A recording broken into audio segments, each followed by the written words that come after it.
up sa inyong lahat. Halina't samahan niyo ko sa aming naganap na educational tour. Ang una naming napuntahan ay ang Casa Real. Ang Casa Real ay isa sa mga pangunahing struktura sa bayan ng Malolos sa lalawigan ng Bulacan. Tinatawag din itong Museo ng Kasaysaang Pampulitika ng Pilipinas. Ito ay pinatayo bilang first government of structure noong 1580. Ang Casa Real unang ipinatayo na yari sa nipa at kahoy noong ika-16 taon at siya ring naging yari sa bato noong 767. Ang nakikita niyong mga larawan ay ilan lamang sa aking napicturan o nakunan dahil hindi ito pwedeng videohan. Noong unang panahon ng unang Republika ng Pilipinas ay nagsilbi ito bilang pambansang palimbagan ng pamahalaan ng revolusyonaryo kung saan naimprenta ang saligang batas ng 1899. At iba pa gaya ng ang kalayaan at kaibigan ng bayan. Ang pangalawa naman ay ang Baraswain Church. Ito rin ay matatagpuan sa lalawigan ng Malolos, Bulacan. Sa nakikita nyo ay naglalakad ako papunta sa loob ng Baraswain Church. Ayan si Ginoong Andal. Hindi ko narinig, kaya siya ay aking hinampas. Nakikita nyo naman na ayan, sobrang ganda sa labas pa lang. At ayan, sobrang init. At naglalakad kami papunta sa loob. At hindi lamang kami ang nasa lugar na ito. At marami rin mga mag-aaral. Ayan ang aming tour guide na si Ate Monet. Saan pa papasok, Ate Monet? At pasok tayo dito, meron kami munang mag-picture. Tanong ka dun sa pag pumasok sa museo sa loob ng isang church na ito. Ang pangalan ng museo sa loob ng church na ito ay ang Museo ng Republika ng 1899. At ayan, si Joshua Patiron. Hello si po! Nandito po kami ngayon sa Baraswain Church, formerly known as the Our Lady of Mount Carmel Parish Church, traces its origins to the early Spanish colonial period. Baraswain Church boasts an architectural style that reflects a harmonious blend of Gothic, Romanesque, and Renaissance. Museum of Philippine Political History, revealing the past. Adjacent to Baraswain Church is the Museum of Philippine Political History. Beyond its historical role, Baraswain Church remains an active center of worship and religious devotion. Baraswain Church has become a beacon of heritage tourism, attracting visitors eager to explore the nexus of history and spirituality. Baraswain Church comes alive with cultural events and celebrations that honor its historical legacy. Efforts to preserve and protect Baraswain Church as the national treasure are ongoing. Conservation initiatives, maintenance, and projects. Nasa pangatlong destinasyon na tayo, ang Pamintuan Mansion. Ito ang isa sa pinakamaganda na aking napuntahan sa lugar ng Angeles City, Pampanga. The Pamintuan Mansion is considered one of the biggest, most elegant, and most elaborately designed houses in the whole city of Angeles City, Pampanga. Along with turning into a museum, it was also named the Museo ng Kasaysaang Panlipunan ng Pilipinas or the Museum of Philippine Social History. Ang Pamintuan Mansion ay regalo raw sa mag-asawa bilang sa kanilang kasal. Sobrang ganda ng loob nito o tinatawag na interior. Ito ay ang kanilang pre-preserve. Ito ang unang mga kasuotan.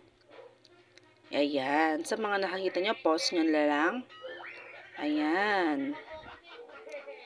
Ang Singer Sewing Machine.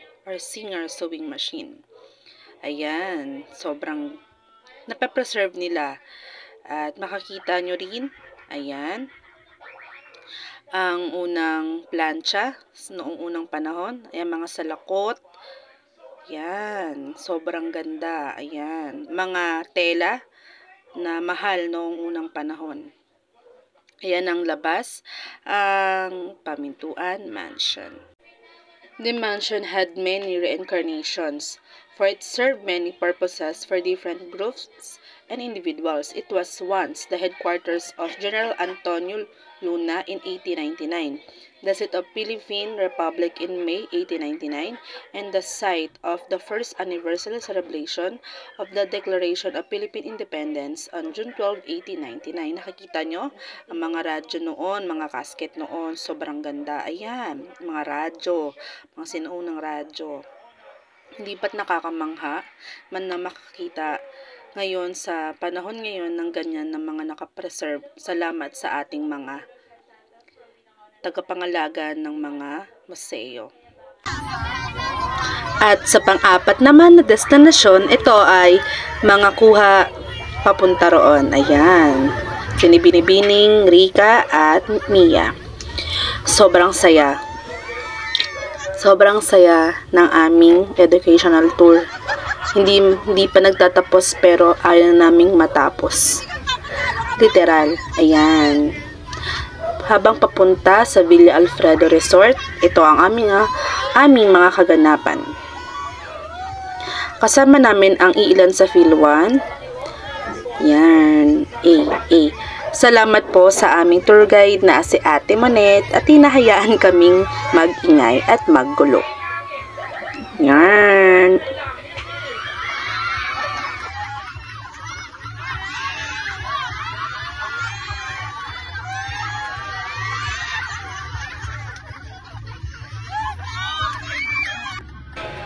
Ayan, papunta na tayo sa Villa Alfredo's Resort. Sobrang laki niyan, guys. Villa Alfredo's Resort have a 15 hectares space, 13 pools, and they have zoo to accommodate the little kids. And there you go. We're going to our pool. This Villa Alfredo's Resort, they have cozy cottages, they have video karaoke, they have the bungalow, they have mini ref, they have all of our needs. They have the birds, reptiles, pythons, iguanas, cactus.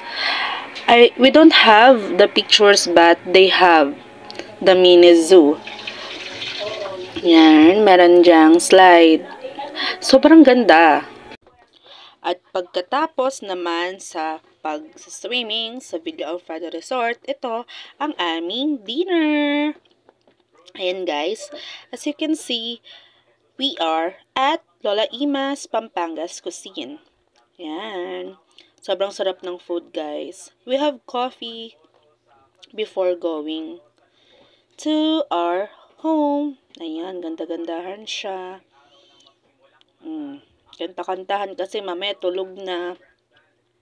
Nag-coffee na yan siya guys, pero grabe ang energy. Dapat patutulog eh. Yan mo. Ayan.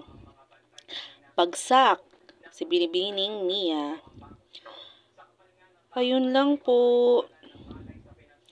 We are going home. Sana ay may natutunan kayo sa aming educational tour at may ganyong pumunta rito. Yun lamang. Salamat!